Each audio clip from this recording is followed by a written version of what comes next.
ಒಂದು ದಿನ ಊಟದ ಸ್ಪರ್ಧೆ ಒಂದು ಕತ್ತೆ ಮತ್ತು ಒಂದು ನಾಯಿ ಜೊತೆ ಪ್ರಾರಂಭ ಆಯಿತು. ಅದು ಎದಕ್ಕೆಂದರೆ ಸಿಂಹಾಸನಗೋಸ್ಕರ.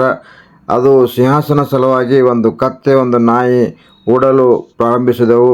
ಓಡಲು ಪ್ರಾರಂಭಿಸಿದಾಗ ಅದಕ್ಕೆ ನಾಯಿ ಗೊತ್ತಾಯಿತು, ನಾನು ಸ್ಪೀಡಾಗಿ ಓಡಿ ನಾನು ಮುಂಚೆ ಹೋಗಿ ಸಿಂಹಾಸನದ ಮೇಲೆ ಕುಳಿತೀನಿ ಅಂತ ಅದು ಬಯಸಿತ್ತು. ಆದರೆ ಅದಕ್ಕೆ ಸತ್ಯ ಘಟನೆ ಗೊತ್ತಿರಲಿಲ್ಲ. ಅವು ನಾಯಿಗಳ ಬಳಗ ಬಂದುಬಿಟ್ಟು ಅದಕ್ಕೆ ಮುಂದೆ ಹೋಗ್ಲಿಕ್ಕೆ ಕೊಡಲಿಲ್ಲ. ಕೊಡದೇ ಕಾರಣ ಅವು ನಾಯಿಗಳು ತುಂಬ ಕಚ್ಚಲಿಕ್ಕೆ ಪ್ರಾರಂಭವಾಯಿತು. ತದನಂತರ ಅದು ಎಲ್ಲನೂ ಪಚ್ಚಲಿಕ್ಕೆ ಪ್ರಾರಂಭ ಆದಮೇಲೆ ನಾಯಿ ಗೊತ್ತಾಯಿತು ನಮ್ಮದೇ ಜನ ಇದು ಮಾಡ್ತಾರಂತ ಕಚ್ಚಡ. ಆದರೆ ಅದಕ್ಕಿಂತ ಮುಂಚಿತವಾಗಿ ಕತ್ತಿ ಹೋಗಿ ಅಲ್ಲಿ ರಾಜ ಆಗಿ ಕುಂತಿತ್ತು.